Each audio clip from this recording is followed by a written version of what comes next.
So hello, this is Rahul Ranjan Sharma from One Ocean Academy. Okay, na? So today we will discuss the current situation of the exam which is going on 24th of May. Okay. So we will deal only with the physics question or how to attempt the physics paper.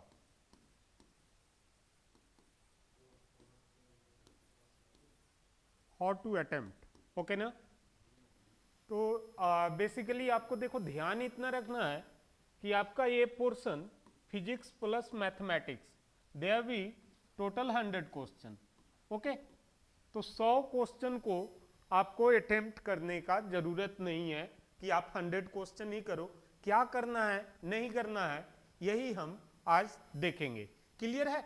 तो देखिए basically सबसे पहले हमें इन चीज़ों को जानने के लिए, इन चीज़ों को सोल्व करने के लिए और किस तरीके से पेपर को किया जाए, हमारा क्या है, मैक्सिमम मार्क्स प्रोवाइड हो, ज़्यादा से ज़्यादा नंबर आए ताकि आपको अच्छे से अच्छे कॉलेज में एंट्री मिल सके. तो देखिए पेपर में अब बहुत कम दिन बचा है, 2 या 3 दिन आई थिंक बचा हुआ है. तो इस 2 दिनों में भी जो इजी चीज़ें हैं उसे क्या कर लेना है, आपको सोल्व आउट कर लेना है. अब विद इन 48 और विद इन 72 आवर्स, ओके ना, आपको जो मेन टॉपिक्स है उसको क्या करना है, कवर करना है. तो देखो मैं पढ़ाने नहीं जा रहा, मैं सिंपली आप लोगों को बताने जा रहा हूं कि भाई क्वेश्चन को कैसे अटेम्प्ट करेंगे. ठीक है, पहला एग्जाम स्ट्रेस को कैसे हम कंट्रोल करेंगे. ठीक है, और ये 72 घंटे में, 72 घंटे का जो ये समय आपको जो चल रहा है, ठीक है, तो इस 72 घंटे में हम पेपर को आने वाले एग्जाम में जो 24 मई का है, तो उस 72 घंटे में उसके लिए हम लोग क्या क्या फास्ट रिवीजन कर सकते हैं. तो जाहिर सी बात है कि लास्ट टाइम में समय बर्बाद करने से कोई फायदा नहीं है. जहां से हमें नंबर इजीली मिल जाए, जहां से हमें नंबर इजीली मिल जाए, जहां से रिवाइज करना आसानी हो, कम टाइम में ज्यादा प्रॉफिट, उन चीजों पर हम ध्यान देंगे. तो देखिएगा सबसे पहले हम इसका सिलेबस के बारे में डिस्कस कर देते हैं कि कौन कौन से चैप्टर आपके VVI होंगे. ठीक है, तो देखिए पहला units and dimension. Units and dimension,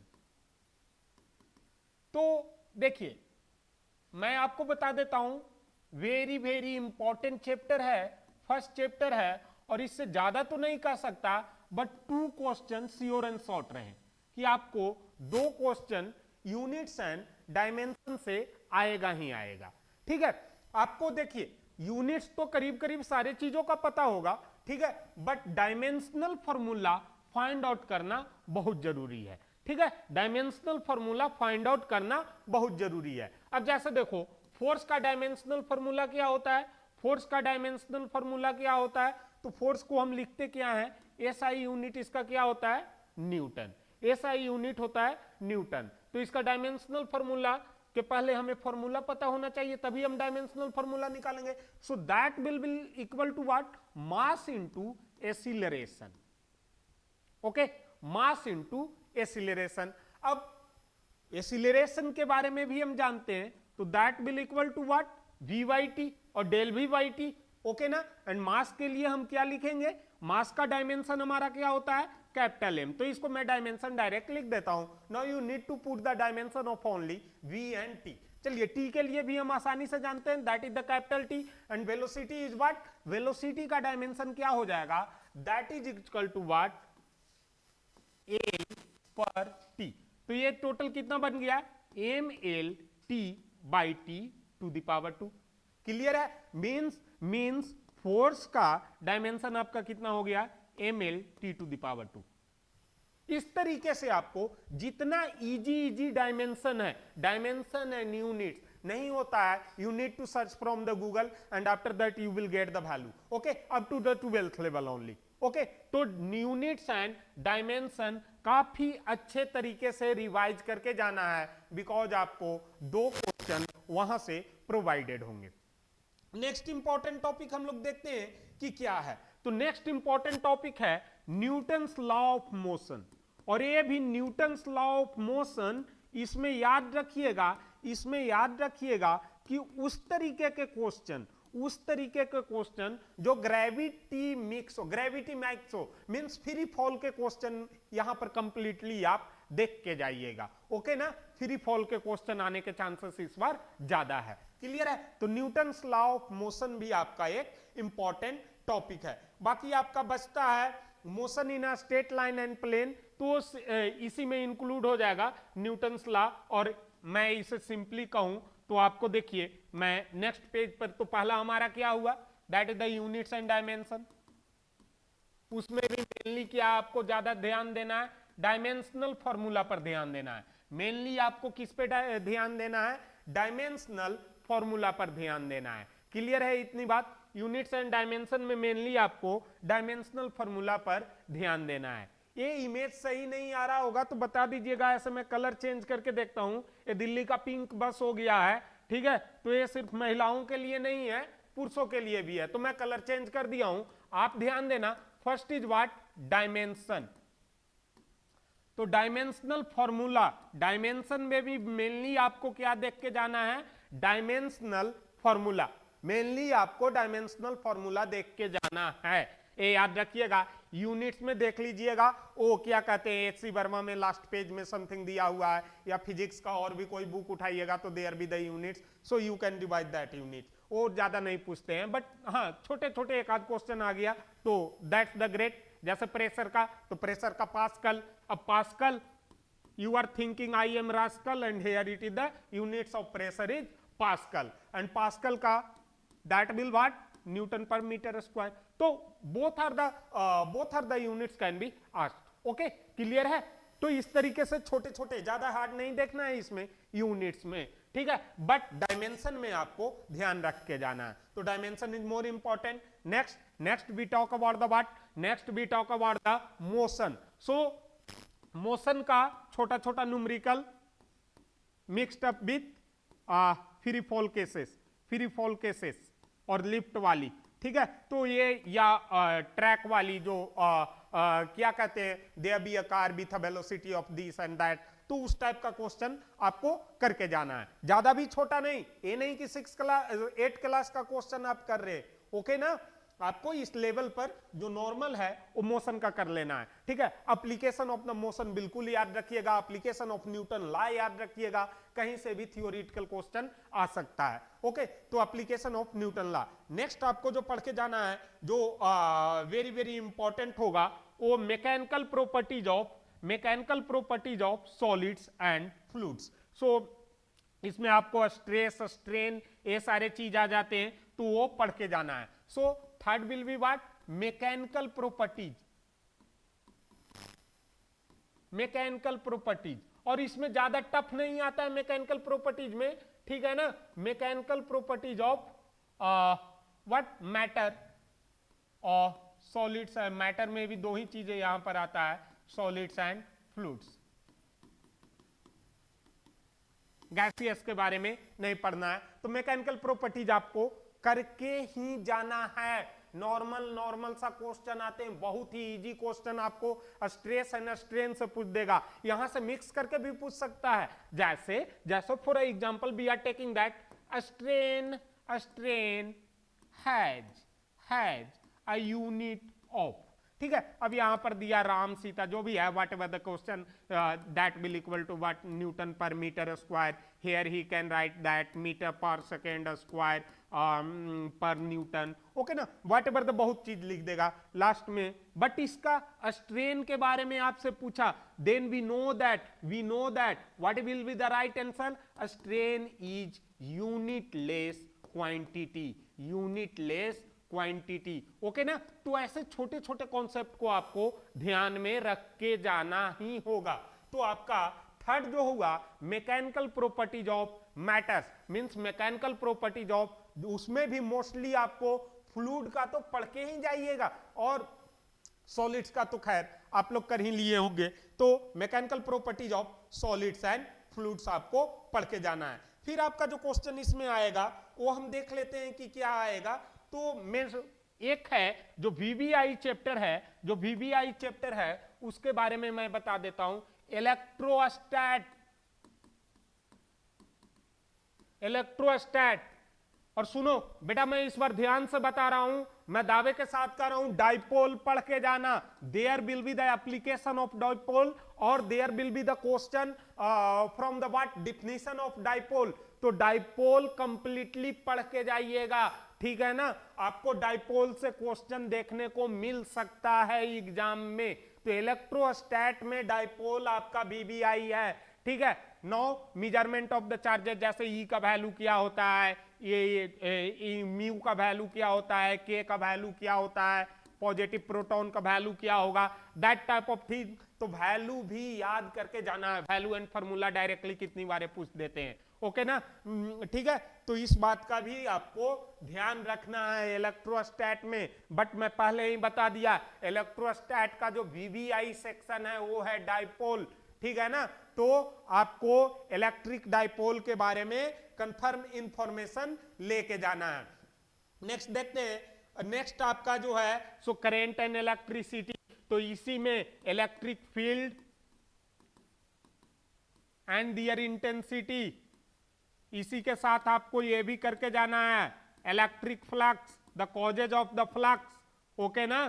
तो ये आपको करके जाना ही पड़ेगा, ठीक है। फ्लक्स डेंसिटी,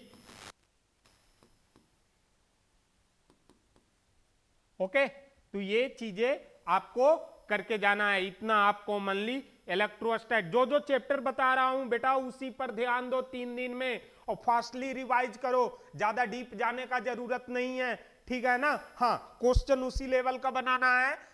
बेसिकली एक नॉर्मल सी क्वेश्चन तो जरूर कर लीजिएगा, क्योंकि देखिए 3 दिन में मैं ये तो नहीं कह सकता कि आप महाभारत के अर्जुन हो या महाभारत के कर्ण हो, जिसको मारोगे एकदम क्लियर ही हो जाएगा आंसर आपका, ठीक है। तो 3 दिन में बेसिकली आपको जो सॉफ्ट लेवल का क्वेश्चन होता है, मीडियम लेवल का जो क्वेश्चन होता है, वो कम से कम कंप्लीट करके जाना है, क्लियर है। तो ये इलेक्ट्रोस्टैट का भी चैप्टर देख लीजिएगा, ठीक है। इतना ही आपको देखना है इलेक्ट्रोस्टैट में। नेक्स्ट है आपका energy of the capacitor within the electrostat, energy of capacitor, energy of capacitor and application of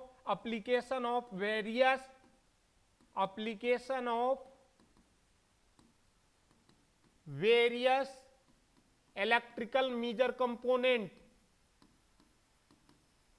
electrical measurement component।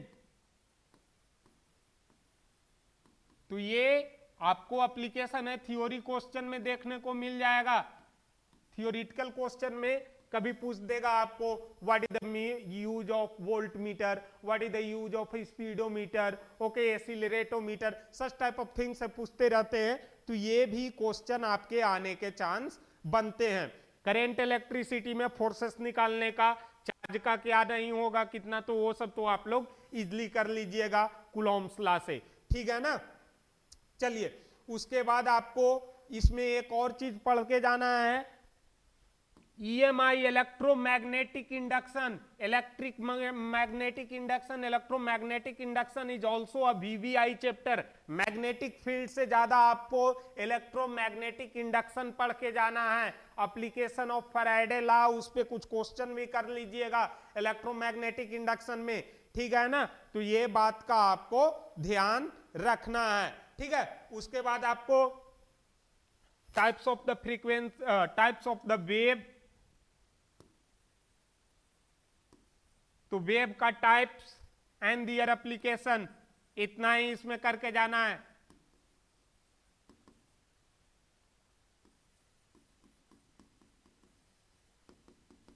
अब उसमें आप देख लीजिएगा, एक्सरे निकलती है, यूवी निकलती है, इंफ्रारेड निकलती है, इन सब का एप्लीकेशन आप देख के जाइएगा, ओके ना।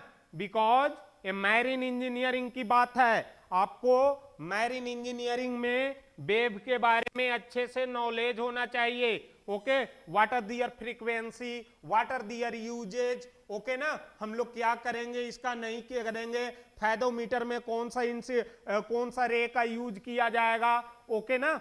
ये सारी चीज आपको पता होना चाहिए। सोनार करते हैं तो सोनार में किस चीज का यूज करते हैं, ये सारे थीम के बारे में आप पढ़ के जाइएगा, ठीक है। मैं अभी भी बता रहा हूं कि इसको नहीं कीजिएगा तो इस चैप्टर से भी 2 से 3 क्वेश्चन आपके बनते हैं, नहीं किए तो समझिए सब मेहनत पर पानी फिर जाएगा, ठीक है। तो वेव ऑप्टिक्स ये करके जाना है। रे ऑप्टिक्स का ज्यादा नहीं आएगा सवाल, रे ऑप्टिक्स में ना ही डायग्राम आएगा नहीं और कुछ आएगा। हाँ 1-2 अगर पूछ दिया what is the power, what is the focal length, तो वो नॉर्मली फॉर्मूला पर आता है, ज्यादा इसमें रे ऑप्टिक्स में आपको सोचने का जरूरत नहीं है। बट वेव ऑप्टिक्स बिल्कुल सोचना है और पढ़ना भी है ज्यादा, ठीक है। नेक्स्ट देखते हैं कि आपको एटम्स एंड न्यूक्लियाई, तो एटम्स एंड न्यूक्लियाई के भी बारे में आप लोग, ये भी VBI चैप्टर है, इस पे आपको ऐसा क्वेश्चन भी देगा, तो इसका क्वेश्चन जो है इलेक्ट्रोस्टैट से मिक्स करके भी दे सकता है। तो एटम्स एंड न्यूक्लियाई का आप देख लीजिएगा इसका, ठीक है। वैल्यू याद रखिएगा ज्यादातर, और क्या कहते हैं फॉर्मूला से डायरेक्ट रेडियस उडियस निकालने के लिए याद रखिएगा। बाकी लास्ट में एक और चैप्टर जो है आपका कम्युनिकेशन सिस्टम, कम्युनिकेशन सिस्टम। तो कम्युनिकेशन सिस्टम को भैया हल्के में मत लेना, ये मत सोचना कि ये 12th में तो लोकल चैप्टर टाइप का है, ठीक है ना। तो एकदम इजी चैप्टर है कम्युनिकेशन सिस्टम, और इससे पूछेगा ही नहीं, मैरीन इंजीनियरिंग के लिए, मैरीन फील्ड के लिए, ठीक है, ओशियानेटिक सीन के लिए कम्युनिकेशन सिस्टम होना बहुत जरूरी है। नहीं तो टाइटैनिक तो डूब ही गया भैया, ठीक है, टाइटैनिक तो डूब ही गया। अब बेसिकली टाइटैनिक डूबा तो लैक ऑफ कम्युनिकेशन सिस्टम ही तो था जो टाइटैनिक का भी एक कारण बना था डूबने में, मतलब लोग मर गए, तो लैक ऑफ कम्युनिकेशन सिस्टम। तो इसीलिए कम्युनिकेशन पर ज्यादा ध्यान देके जाना है, और इस चैप्टर के पन्ना बाई पन्ना आपको याद करके जाना है, ठीक है। तो मैं इतना चीज आपको बता दिया हूं कि इतना चीज आपको कॉमनली मीन्स अच्छे से पढ़ के जाना है 3 दिन में। और देखिए समय भी बचाना है आपको, अब मैथ भी तो आपको पढ़ना है, there will be the 50 question of the math, there will be the 50 question of the physics, तो मैथ भी आपको पढ़ना है। तो इसको शॉर्टली और जल्दी जल्दी निपटाते हुए रिवाइज करके आपको क्या कर जाना है, आगे बढ़ जाना है, ठीक है। और आप एग्जाम देके आइए, उसके बाद मेरे से डिस्कस कीजिएगा कि हाँ सर आपने जो बताया था चैप्टर वो इंपॉर्टेंट साबित हुआ या नहीं हुआ। एक चैप्टर और जो बच जाता है वो वेक्टर से बच जाता है, तो वेक्टर ये देख के जाइएगा, वेक्टर का ज्यादा कोई यूज नहीं आएगा, लेकिन हाँ वेक्टर का ज्यादा यूज आए चाहे नहीं आए, लेकिन इससे आपको क्वांटिटी में पूछ सकते हैं। What are the type of this quantity, this is a vector quantity और स्केलर क्वांटिटी, मोस्टली एक ही क्वेश्चन डालते हैं, तो एक ही क्वेश्चन इससे आपको देखने को मिल सकता है। तो ये यूनिट्स एंड डायमेंशन जब पढ़िएगा तो उसी में भी देख लीजिएगा कि कौन सा क्वांटिटी हमारा स्केलर है, कौन सा क्वांटिटी हमारा वेक्टर है। इससे आपको काफी नॉलेज रहेगा कि हाँ भाई जो हमने किया है बेसिकली वो बेसिकली एक ही साथ आपको क्या हो जाएगा, 3 टॉपिक आपको क्लियर हो जाएगा। That will be the what, units, dimension and the types of the quantity, ठीक है। तो आज के लिए बस इतना ही, एग्जाम देके आइए, उसके बाद हमसे बात कीजिएगा। वन ओशियन हमेशा आपके साथ खड़ा है ओशियन में डुबकी लगाने के लिए। बस बने रहिए, पढ़ते जाइए, बढ़ते जाइए। Thank you.